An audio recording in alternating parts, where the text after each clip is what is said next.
कि आपका संविधान, आपका आरक्षण खतरे में है और उसी को बताने के लिए 24 अक्टूबर को गांधी मैदान में बृहत्तम रैली होगी। 24 अक्टूबर 2021 को जी, 24 अक्टूबर 2021 को अब तक की देश की सबसे बृहत्तम रैली होगी। आप 1994 से भी ज्यादा बड़ा जी होगा। जी जी, उससे भी बड़ी रैली होगी। बिल्कुल, इसका तो प्रमाण है। प्रमाण क्या है? 28 फरवरी को गेट पब्लिक लाइब्रेरी में गिनती के 7000 कार्यकर्ता जमा हुए। क्या कहीं अखबार में प्रचार किसी का देखा आपने? क्या कोई बैनर कहीं देखा? क्या कोई पोस्टर कहीं देखा? क्या किसी नेता का चेहरा देखा? क्या कौन हमारे हमारा नेतृत्व कौन कर रहे थे?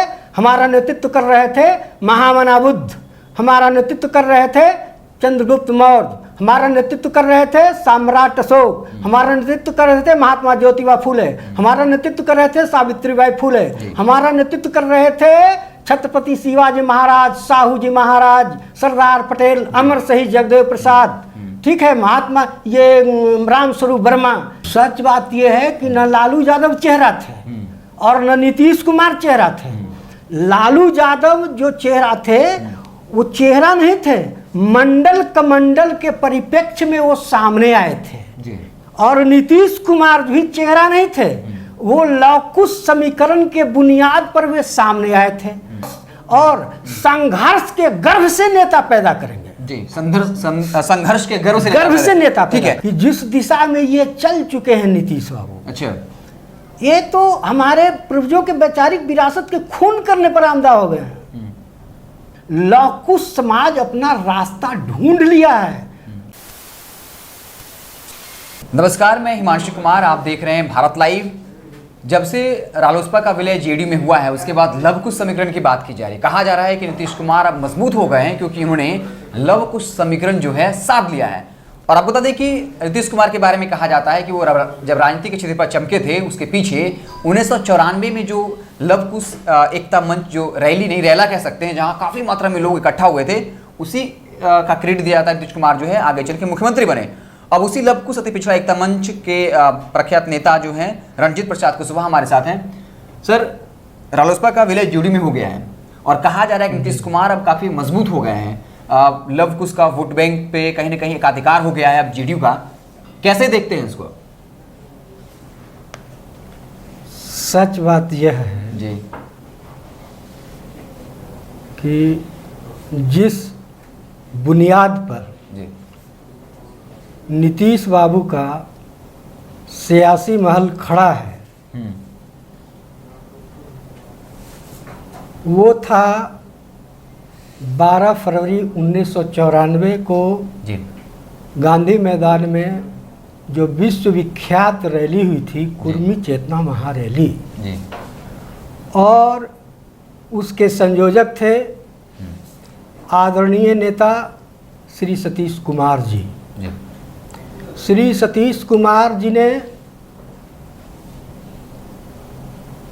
ये कुर्मी चेतना महारैली के बाद में लव-कुश एकता मंच बनाया और लव-कुश एकता मंच बना करके कोरी और कुर्मी के बीच बेटी रोटी का रिश्ता स्थापित करवाया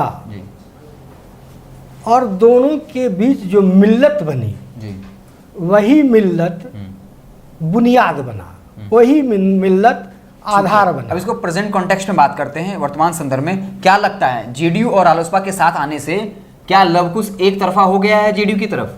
सच बात यह जी है जी कि जहाँ तक लव-कुश परिवार जो समझते हैं जी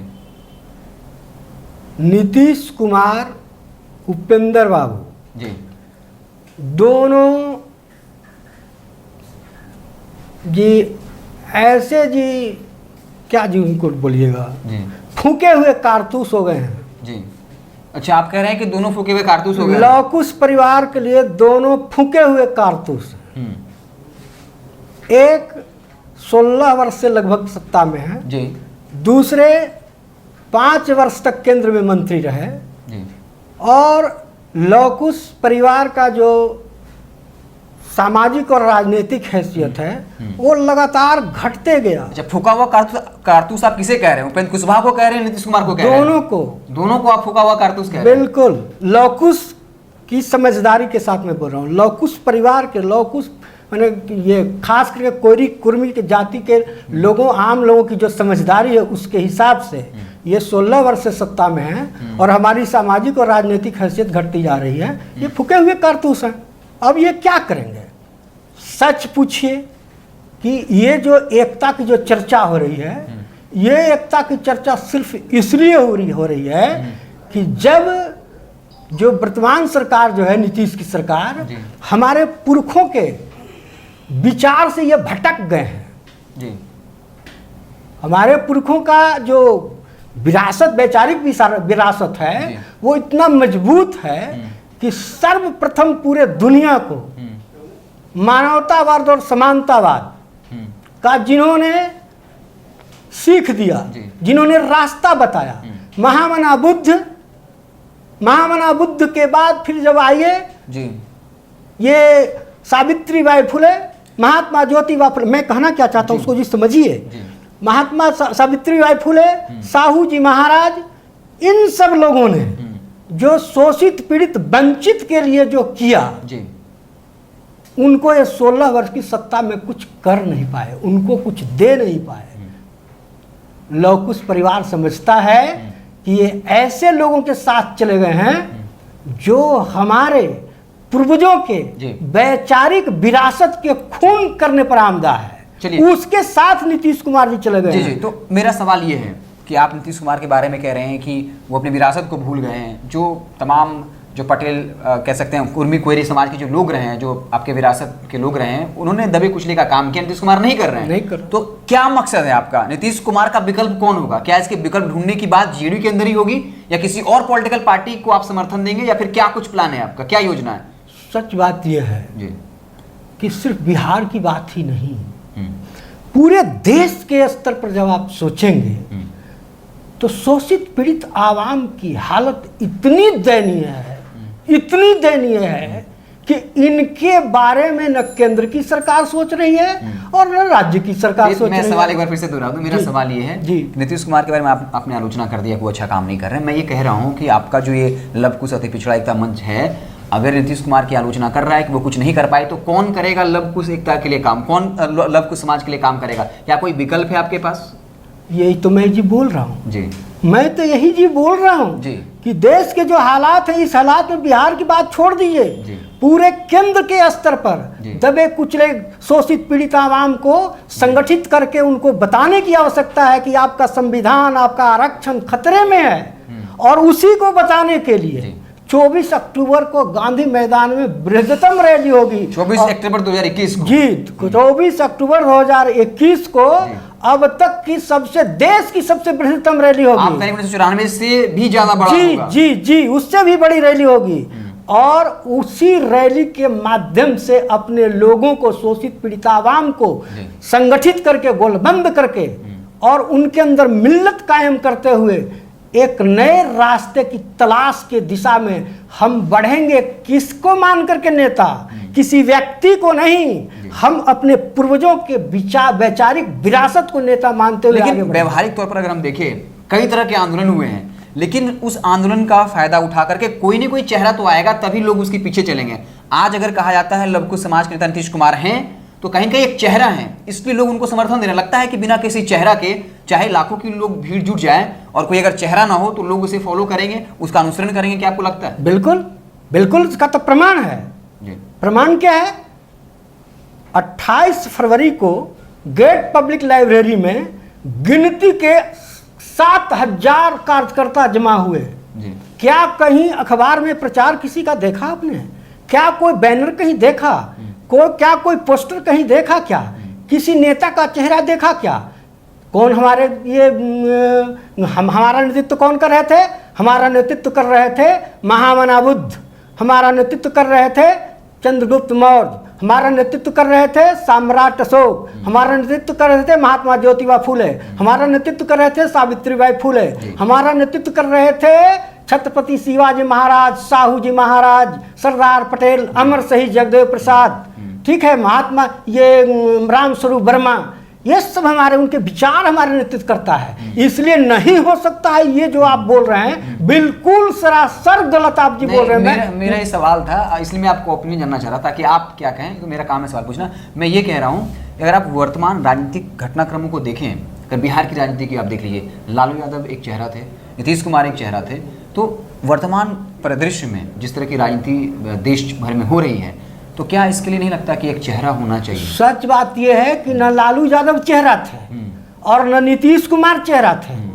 लालू यादव जो चेहरा थे वो चेहरा नहीं थे, मंडल कमंडल के परिप्रेक्ष्य में वो सामने आए थे जी। और नीतीश कुमार भी चेहरा नहीं थे, वो लौकुश समीकरण के बुनियाद पर वे सामने आए थे। तो ये जो 32% आबादी है अति पिछड़ों की और 20% आबादी है ये लौकुश में भी पिछड़ा अति पिछड़ा है, उनको मिलाकर के कुल हमारी आबादी 52% होती है। 52% लोगों को हम अपने पुरखों के विचार के आधार पर, कर्पूरी जी के विचार के आधार पर, अब्दुल कयूम अंसारी के विचार के आधार पर उनको हम जी संगठित करके आगे जी ले चलेंगे और संघर्ष के गर्भ से नेता पैदा करेंगे जी। संघर्ष के गर्व से नेता। ठीक है, अब मेरा जो है, अब इसको अब अग्रसर होंगे आगे की तरफ। जी। मैं ये कह रहा हूँ कि आप जो 24 अक्टूबर 2021 को रैली करने वाले हैं जी, तो आप कह रहे हैं बृहत्तम होगा, जैसा कि आज तक नहीं हुआ है। जी बिल्कुल सही बात। लेकिन सवाल ये पैदा हो रहा है, आपकी तरफ से कुछ लोगों की तरह कहा जा रहा है कि नीतीश कुमार को अब केंद्र की राजनीति में भेजने का प्लान हो गया है और कहा जाएगा कि बिहार की राजनीति में अब एक ऐसा चेहरा आए जो नया चेहरा हो और वो लवकुश समीकरण को साथ करके लवकुश समाज के लिए काम कर सके। तो क्या आप लोग इस तैयारी है नीतीश कुमार को केंद्र में भेज दिया जाए और बिहार में कोई और लवकुश का नेता हो वो बागडोर संभाले? क्योंकि ये बातें अंदर खाने से चल रही हैं कि जो तमाम तरह की रैलियां हो रही हैं, लवकुश समाज चाहता है नीतीश कुमार केंद्र में चले जाए, आप भैया बिहार में बहुत राजनीति कर ली, आप केंद्र में जाइए और यहाँ पर अब कोई सीएम के लिए इसी समाज से कोई नया पैदा होगा, जो आप कह रहे हैं कि संघर्ष के गर्भ से कोई नया नेता पैदा होगा, क्या उसको सीएम बनने की जिम्मेदारी मिलेगी और नीतीश कुमार को पीएम बनने के लिए दिल्ली भेज दिया जाएगा? अब फिर जी आगे बढ़िए। सच बात यह है कि जिस दिशा में ये चल चुके हैं नीतीश बाबू, अच्छा, ये तो हमारे पूर्वजों के वैचारिक विरासत के खून करने पर आमदा हो गए हैं। तो ये सीएम बनेंगे कि पीएम बनेंगे कि डीएम बनेंगे, ये उनकी बात है। अच्छा, ठीक है, लौकुश समाज अपना रास्ता ढूंढ लिया है। लौकुश समाज की बुनियाद पर लौकुश एकता मंच संघर्ष, पहले जनगुलबंदी करेगा, उसके बाद संघर्ष छेड़ेगा और उसी संघर्ष के गर्भ से नेता पैदा करेगा जो बिहार से चलकर दिल्ली की ओर कूच करेगा। कहा जाता है कि लवकुश जो एकता जो रैली हुई थी 1994 में, क्या लगता है आपको उसी रैली की वजह से नीतीश कुमार अस्तित्व में आए थे? सच बात यह है कि सवाल जी आपका गलत है। 94 में लवकुश रैली नहीं हुई थी, कुर्मी चेतना महारैली हुई थी। अच्छा, और कुर्मी चेतना महारैली के बाद उस रैली के जो संयोजक थे वो लौकुश एकता सतीश कुमार की बात कर रहे हैं। जी सतीश कुमार जी लौकुश एकता मंच के संयोजक बनाए गए और उन्होंने लौकुश एकता स्थापित करने के लिए गांव-गांव गली-गली का खाक छानते हुए कोयरी कुर्मी के बीच बेटी और रोटी का रिश्ता स्थापित करके एकता मंच रैली नहीं, वो था कुर्मी चेतना महारैली 12 फरवरी को। अच्छा। 12 फरवरी 94 को जो हुई थी कुर्मी चेतना महारैली, और कुर्मी चेतना महारैली के दिन ही उन्होंने तय कर लिया था कि अब कोई हम जातीय रैली नहीं करेंगे। और अब फिर से एक बार सतीश कुमार मैदान में है। फिर से एक बार सतीश कुमार मैदान में है, बनने के लिए नहीं, किसी को बिगाड़ने के लिए नहीं, ठीक है, कोई नया चीज पैदा करने के लिए। तो हमारे साथ लवकुश सत्य पिछड़ा एकता मंच के नेता जो है रणजीत प्रसाद कुशवाहा थे। आपको पता होगा लवकुश मुद्दा जो है लगातार सुर्खी में छाया हुआ है जब से रालोसपा का विलय जेडीयू में हुआ है। लेकिन एक तरफ आपको सतीश कुमार याद होगा जब 1994 में जो है कुर्मी चेतना महारैली हुई थी और उसके बाद कहा जाता है कि एक बात छूट रही है। जी, जो बिल्कुल बात रखिए। जो बार जो जी आप जी बोल रहे हैं कि ये इधर जो विलय हुआ और ये हुआ, ये विलय सिर्फ इसलिए हुआ जी कि 26 वर्ष के बाद पुनः 27 दिसंबर से सतीश कुमार जी ने लवकुश एकता मंच को पुनर्जीवित करके जी सक्रिय किया और 28 फरवरी को उसी लव कुश एकता मंच को लव कुश अति पिछड़ा मंच बनाया जी। और लव कुश अति पिछड़ा मंच से इतना भयभीत हैं कि आनन फानन में कुछ से कुछ अपना निर्णय ले रहे हैं कुछ करने के लिए, लेकिन कुछ भी नहीं हो पाएगा। इसलिए नहीं हो पाएगा कि मैं पहले ही बोल चुका हूं कि ये दोनों के दोनों कोयरी कुर्मी के लिए, लव कुश परिवार के लिए, चाहे नीतीश बाबू हों, चाहे उपेंद्र बाबू हों, एक 16 वर्ष के और एक 5 वर्ष के सत्ता में रहे हुए फूके हुए कारतूस हैं। इनसे जनमानस, ये सिर्फ कोई लव कुश की बात नहीं है, लव कुश अति पिछड़ा तमाम लोगों के जनमानस से उतर चुके हैं। अब ये अपना प्रयास कर रहे हैं, करें, उनका प्रयास करना धर्म है, लेकिन जनता जवाब देगी और सारे सवालों का जवाब 24 अक्टूबर 2021 को लव कुश एकता, लव कुश अति पिछड़ा एकता महारैली के रूप में मिलेगा। तो कहीं ना कहीं अब नीतीश कुमार उपेंद्र कुशवाहा के लिए एक बड़ी मजबूरी है या एक बहुत बड़ा चैलेंज है कि 24 अक्टूबर 2021 को तमाम लव कुश समाज जो है लव कुश अति पिछड़ा एकता मंच को लेकर एक महारैली करने वाली है। इनके शब्दों में कहें तो बृहत्तम, मतलब आज तक ऐसी रैली नहीं हुई। अगर वाकई में ऐसा होता है तो उपेंद्र कुशवाहा और नीतीश कुमार की चिंता की लकीरें बढ़नीत है। आप लोगों ने भारत लाइव के साथ हम आपको पल पल की खबरों से लगातार अपडेट करते रहेंगे। बहुत बहुत धन्यवाद। अगर ये वीडियो पसंद आई और वह बिहार के राजनीति और बिहारियत से सरोकार रखेनी तो सब्सक्राइब बटन दबा के चैनल के सब्सक्राइब कर ली। ओजे एगो घंटी बा, ओकरा बटन दबा देला से कुल सटीक और मारक खबर रुआ मुफ्त में मिल जाई। अगर रुआ पत्रकारिता के हमनी के नया प्रयोग में सहयोग कर चाहतानी तो ज्वाइन बटन दबा दी। पेटीएम नंबर नोट कर ली 9386816700। धन्यवाद।